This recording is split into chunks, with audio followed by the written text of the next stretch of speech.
ಭಗವದ್ಭಕ್ತರೇ, ತಾವೀಗ ವಿಷ್ಣು ಸಹಸ್ರನಾಮದ ಪಠನವನ್ನು ಕೇಳುವಿರಿ. ಈ ವಿಷ್ಣು ಸಹಸ್ರನಾಮವನ್ನು ಪಠನ ಮಾಡಿದವರು ಉಡುಪಿ ಸಂಸ್ಕೃತ ಮಹಾಪಾಠಶಾಲೆಯ ಮುಖ್ಯ ಪ್ರಾಧ್ಯಾಪಕರಾದ ಸುರೇಶ ಆಚಾರ್ಯ ಹಾಗೂ ಪುರೋಹಿತ ರತ್ನ ಚಿಂಪಿ ರಾಮಚಂದ್ರ ಭಟ್. ಧನ್ಯವಾದಗಳು.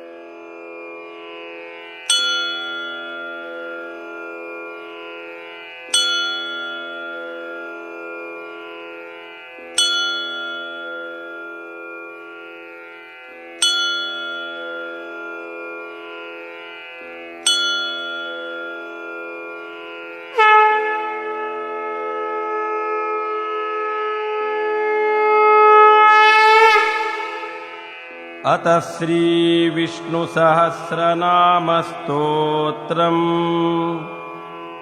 हरिः ॐ। शुक्लाम्बरधरं विष्णुं शशिवर्णं चतुर्भुजं प्रसन्नवदनं ध्यायेत् सर्वविघ्नोपशान्तये। नारायणं नमस्कृत्य नरं चैव नरोत्तमम् देवीं सरस्वतीं व्यासं ततो जयमुदीरये। व्यासं वसिष्ठनप्तारं शक्तिपौत्रमकल्मषम् पराशरात्मजं वन्दे शुकतातं तपोनिधिं। व्यासाय विष्णुरूपाय व्यासरूपाय विष्णवे नमो वै ब्रह्मनिधये वासिष्ठाय नमो नमः। यस्य स्मरणमात्रेण जन्म संसारबन्धनात् विमुच्यते। नमस्तस्मै विष्णवे प्रभविष्णवे। नमः समस्तभूतानां आदिभूताय भूभृते अनेकरूपरूपाय विष्णवे प्रभविष्णवे। वैशम्पायन उवाच श्रुत्वा धर्मान् अशेषेण पावनानि च सर्वशः युधिष्ठिरशान्तनवं पुनरेवाभ्यभाषत। युधिष्ठिर उवाच किमेकं दैवतं लोके किं वाप्येकं परायणम् स्तुवन्तं कं कमर्चन्त प्राप्नुयुर्मानवा शुभम्। को धर्मः सर्वधर्माणां भवतः परमो मतः किं जपन्मुच्यते जन्तुर्जन्म संसारबन्धनात्। भीष्म उवाच जगत्प्रभुं देवदेवम् अनन्तं पुरुषोत्तमम् स्तुवन्नाम सहस्रेण पुरुषः सततोत्थितः।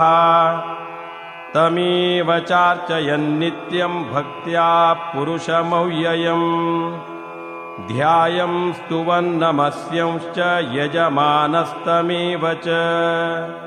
अनादिनिधनं विष्णुं सर्वलोकमहेश्वरम् लोकाध्यक्षं स्तुवन्नित्यं सर्वदुःखातिगो भवेत्। ब्रह्मण्यं सर्वधर्मज्ञं लोकानां कीर्तिवर्धनम् लोकनाथं महद्भूतं सर्वभूतभवोद्भवम्। येष मे सर्वधर्माणां धर्मोऽधिकतमो मतः यद्भक्त्या पुण्डरीकाक्षं स्तवैरर्चेन्नरः सदा। परमं यो महत्तेज परमं यो महत्तपः परमं यो महद्ब्रह्म परमं यः परायणम्। पवित्राणां पवित्रं यो मङ्गलानां च मङ्गलम् दैवतं देवतानां च भूतानां यो व्ययः यतः सर्वाणि भूतानि भवन्त्यादियुगागमे यस्मिंश्च प्रलयं यान्ति पुनरेव युगक्षये। तस्य लोकप्रधानस्य जगन्नाथस्य भूपते विष्णोर्नाम सहस्रं मे शृणु पापभयापहम्।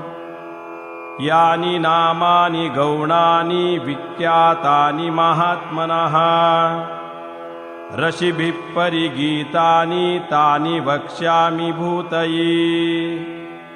ऋषिर्नाम्नां सहस्रस्य वेदव्यासो महामुनिः छन्दो अनुष्टुप् तथा देवो भगवान् देवकीसुतः अमृतांशूद्भवो बीजं शक्तिर्देवकीनन्दनः त्रिसामारदयं तस्य शान्त्यर्थे विनियुज्यते। विष्णुं जिष्णुं महाविष्णुं प्रभविष्णुं महेश्वरम् अनेकरूपदैत्यान्तं नमामि पुरुषोत्तमम्।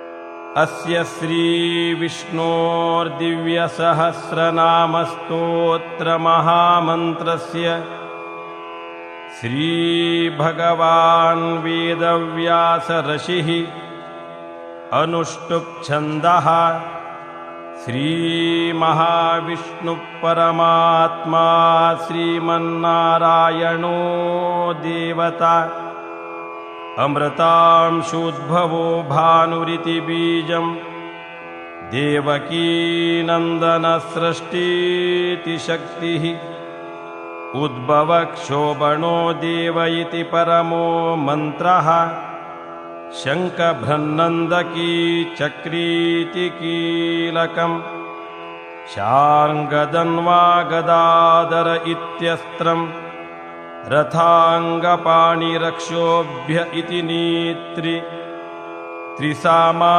सामगस्सामीति कवचम् आनन्दं परं ब्रह्मेति योनिः ऋतुः सुदर्शनकाल इति दिग्बन्धः श्रीविश्वरूप इति ध्यानम् श्रीमहाविष्णुप्रीत्यर्थे श्रीविष्णुसहस्रनामपारायणे विनियोगः। अथ करन्यासः ॐ विश्वं विष्णुर्वषट्कार इति अङ्गुष्ठाभ्यां नमः। अमृतांशूद्भवो भानुरिति तर्जनीभ्यां नमः। ब्रह्मण्यो ब्रह्मकद्ब्रह्मेति मध्यमाभ्यां नमः। सुवर्णबिन्दुरक्षोभ्य इति अनामिकाभ्यां नमः। निमिषो निमिषस्रग्वीति कनिष्ठिकाभ्यां नमः। रथाङ्गपाणिरक्षोभ्य इति करतलकरपृष्ठाभ्यां नमः। अथ षडङ्गन्यासः ॐ विश्वं विष्णुवषट्कार इति हृदयाय नमः। अमृतांशूद्भवो भानुरिति शिरसि स्वाहा। ब्रह्मण्यो ब्रह्मकद्ब्रह्मेति शिखायै वषट्। सुवर्णबिन्दुरक्षोभ्य इति कवचाय हुम्। निमिषो निमिषस्रग्वीति नेत्रत्रयाय औषट्। रथाङ्गपाणिरक्षोभ्य इति अस्त्राय पट् इति दिग्बन्धः। अत ध्यानम् शान्ताकारं भुजगशयनं पद्मनाभं सुरेशं विश्वाधारं गगनसदृशं मेघवर्णं शुभांगं लक्ष्मीकान्तं कमलनयनं योगिभिर्ध्यानगम्यं वन्दे विष्णुं भवभयहरं सर्वलोकैकनाथम्।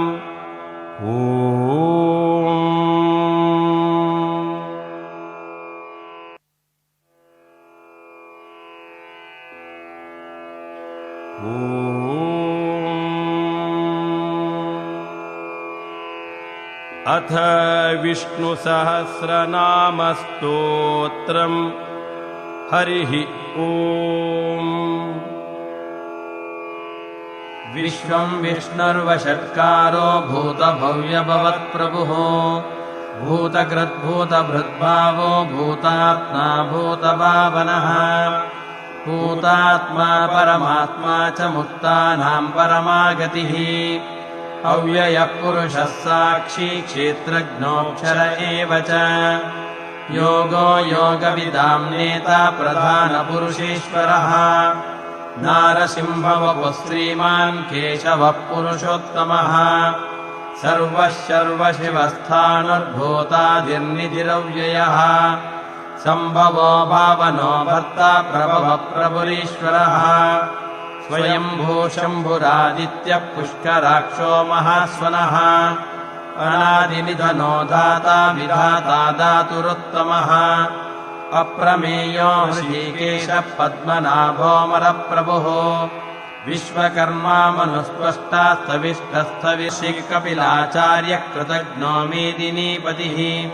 त्रिपदस्त्रिदशाध्यक्षो महाशृङ्गकृतान्तकृत् महावराहो गोविन्दः सुषेणः कनकाङ्गदी गुह्यो गभीरो गहनो गुप्तश्चक्रगदाधरः वेदास्वाङ्गोजितः कृष्णो दृढः सङ्कर्षणोच्युतः वरुणो वारुणो वृक्षः पुष्कराक्षो महामनाः भगवान् भगहानन्दी वनमाली हलायुधः आदित्यो ज्योतिरादित्यः सहिष्णुर्गतिसत्तमः सुधन्वा खण्डपरशुर्दारिणो द्रविणप्रदः दिवस्पृक्सर्वदग्व्यासो वाचस्पतिरयो निजः त्रिसामासामगः सामनिर्वाणं भेषजं भिषक् सन्न्यासकृच्छमशान्तो निष्ठा शान्तिपरायणः शुभाङ्गः शान्तिदस्रष्टा कुमुदः कुवलेशयः गोहितो गोपतिर्गोप्ता वृषभाक्षो वृषप्रियः अनिवर्ती निवृत्तात्मा संक्षेप्ताक्षेमकृच्छिवः श्रीवत्सवक्षा श्रीवासः श्रीपतिः श्रीमताम्बरः श्रीधः श्रीशः श्रीनिवासः श्रीनिधिः श्रीविभावनः श्रीधरः श्रीकरः श्रेयः श्रीमान् लोकत्रयाश्रयः स्वक्षः स्वङ्गशतानन्दो नन्दिर्ज्योतिगणेश्वरः विजितात्मा विधेयात्मा सत्कीर्तिर्चिन्नसंशयः उदीर्णः सर्वतश्चक्षुरनीशः शाश्वतस्थिरः भूषयो भूषणो भूतिर्विशोकश्चोकनाशनः अर्चिष्मानर्चितः कुम्भो विशुद्धात्मा विशोधनः अनिरुद्धो प्रतिरथः प्रद्युम्नोमितविक्रमः कालनेमिनिहावीरः शूरः शौरिर्जनेश्वरः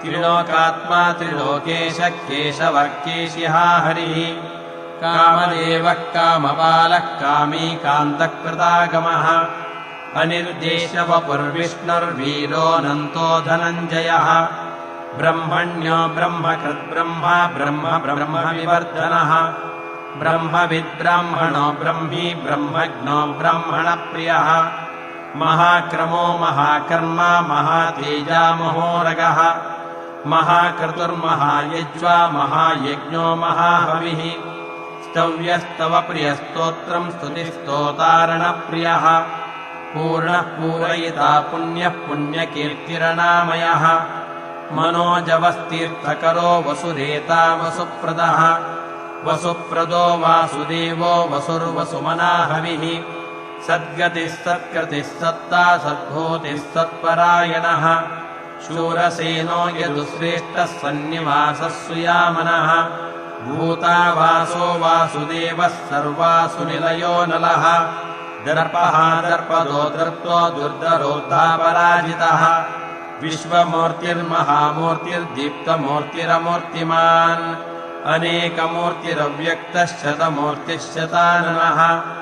एको नैकः सवक्कः किं यत्तत्पदमनुत्तमम् लोकबन्धुर्लोकनाथो माधवो भक्तवत्सलः सुवर्णवर्णो हेमाङ्गो वराङ्गश्चन्दनाङ्गदी वीरः विषमः शून्यो धृताशीलचलश्चलः अमानीमानदो मान्यो लोकस्वामी त्रिलोकदृक् सुमेधामेधजोदन्यः सत्यमेधादरादरः तेजो वृषोद्युदितरः सर्वशस्त्रभृताम्बरः प्रग्रहो निग्रहो व्यग्रो नैकशृङ्गो गदाग्रजः चतुर्मूर्तिश्चतुर्बाहुश्चतुर्व्यूहश्चतुर्गतिः चतुरात्मा चतुर्वेदविदेकपात् समावर्तो निवृत्तात्मा दुर्जयो दुरतिक्रमः दुर्लभो दुर्गमो दुर्गो दुराभासो दुरारिः शुभाङ्गो लोकसारङ्गस्तुतन्तुस्तन्तुवर्धनः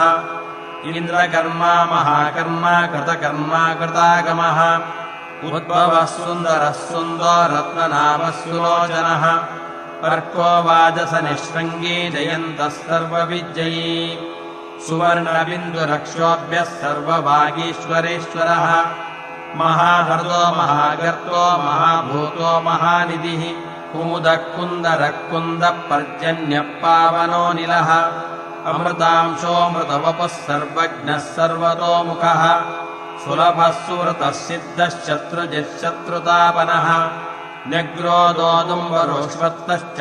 न्यग्रोदोदुम्बरोश्वत्तश्चाणूरान्द्रनिषूदनः सहस्रार्चिः सप्तजिह्वः सप्तैधाः सप्तवाहनः अमूर्तिरनघोचिन्त्यो भयकृद्भयनाशनः अणुबृहत्कृशस्थूलो गुणभृन्निर्गुणो महान् अधृतस्वधृतस्वास्य प्राग्वंशो वंशवर्धनः भारभृत्कथितो योगी योगीशः सर्वकामदः आश्रमश्रमणक्षामः सुपर्णो वायुवाहनः धनुर्धरो धनुर्वेदो दण्डो दमयितादमः अपराजितः सर्वसहो नियन्ता नियमो यमः सत्त्ववान् सात्विकः सत्यः सत्यधर्मपरायणः अभिप्रायप्रियार्होरप्रियकृत्प्रीतिवर्धनः विहाय सगतिर्ज्योतिर्सुरतिर्हुतभिग्विमुः रविर्विरोचनः सूर्यः सविता रविलोचनः अनन्तो हुतभुग्भोक्ता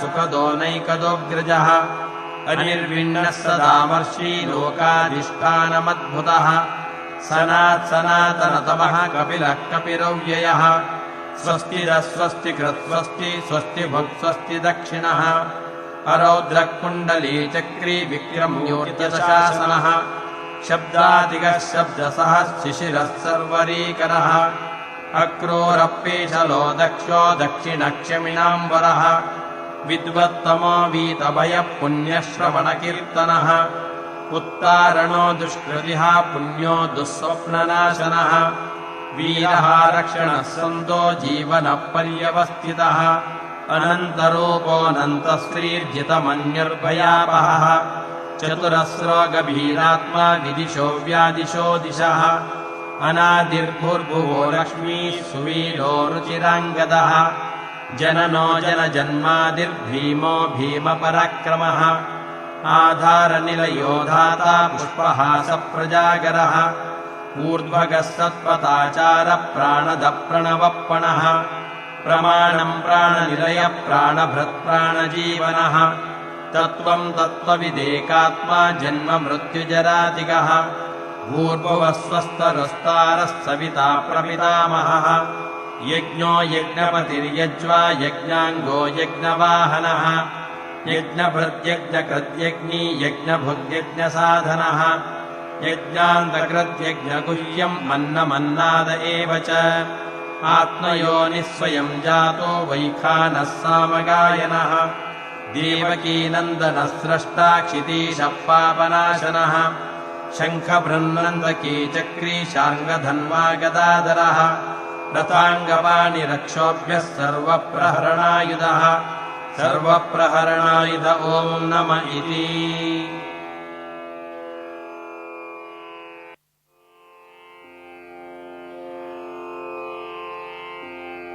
भीष्म उवाच इतीदं कीर्तनीयस्य केशवस्य महात्मनः नाम्नां सहस्रं दिव्यानाम् अशेषेण प्रकीर्तितम् य इदं शृणुयान्नित्यं यश्चापि परिकीर्तयेत् नाशुभं प्राप्नुयात् किञ्चित् सोमुत्रेह च मानवः वेदान्तगो ब्राह्मणः स्यात् क्षत्रियो विजयी भवेत् वैश्यो धनः समृद्धः स्यात् शूद्रः सुखमवाप्नुयात् धर्मार्थी प्राप्नुयात् धर्मम् अर्थार्थी चार्थमाप्नुयात् कामान् अवाप्नुयात् कामी प्रजार्थी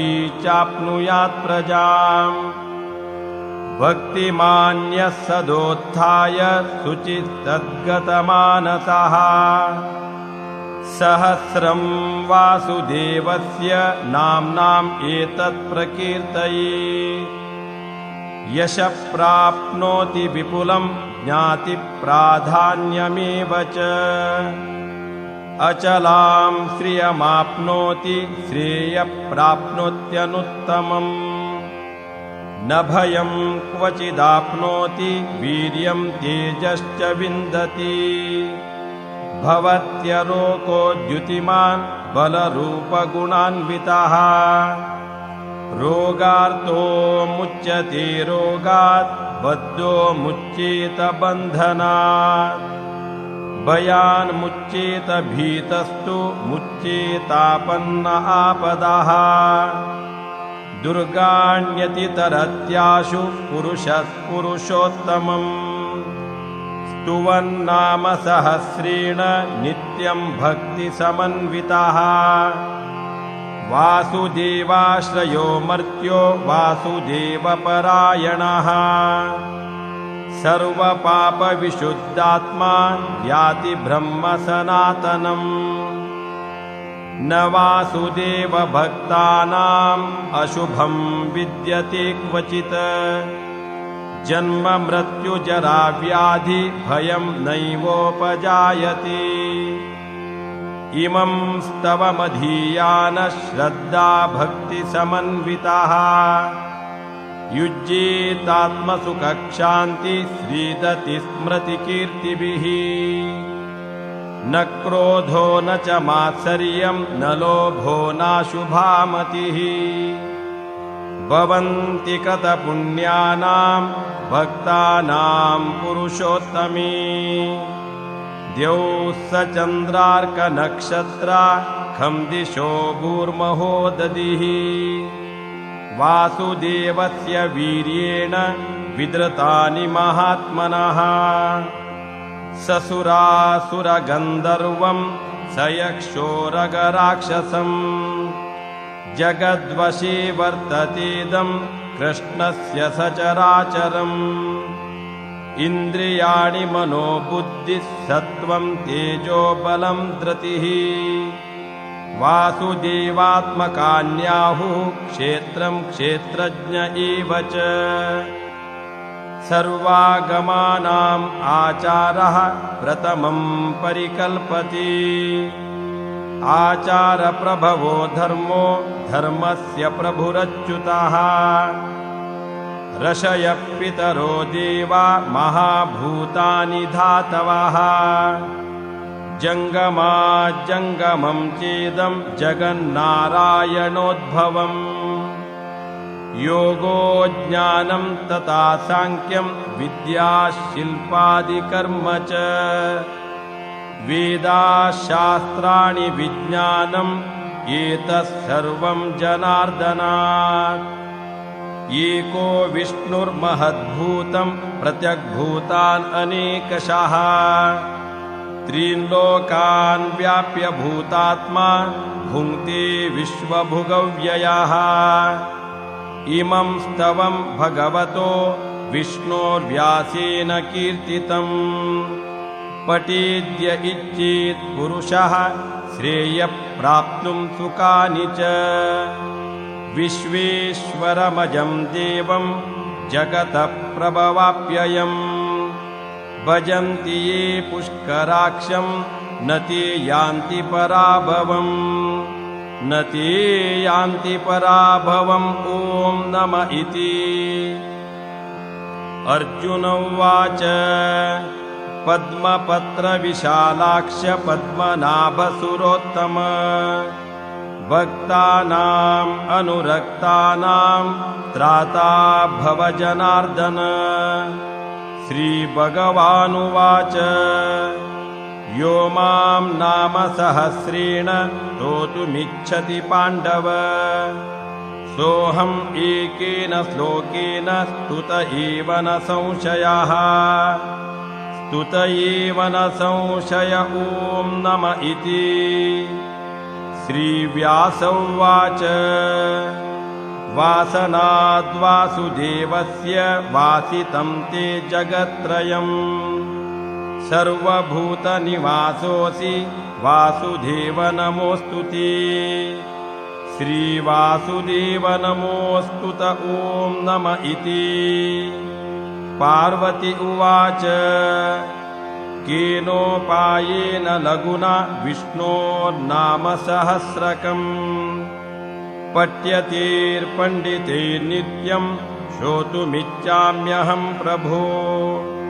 श्री ईश्वर उवाच श्रीराम राम रामेति रमे रामे मनोरमे सहस्रनाम तत्तुल्यं रामनाम वरानने।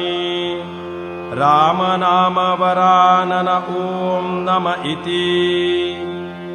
ब्रह्मोवाच नमोऽस्त्वनन्ताय सहस्रमूर्तये सहस्रपादाक्षि शिरोरुबाहवे सहस्रनाम्ने पुरुषाय शाश्वती सहस्रकोटियुगधारिणे नमः। संजय उवाच यत्र योगेश्वर कृष्णो यत्र पार्थो धनुर्धरः तत्र श्रीर्विजयो भूतिर्ध्रुवा नीतिर्मतिर्मम। श्रीभगवानुवाच अनन्याश्चिन्तयन्तो मां ये जनाः पर्युपासते तेषां नित्याभियुक्तानां योगक्षेमं वहाम्यहम्। परित्राणाय साधूनां विनाशाय च दुष्कृतां धर्मसंस्थापनार्थाय संभवामि युगे युगे।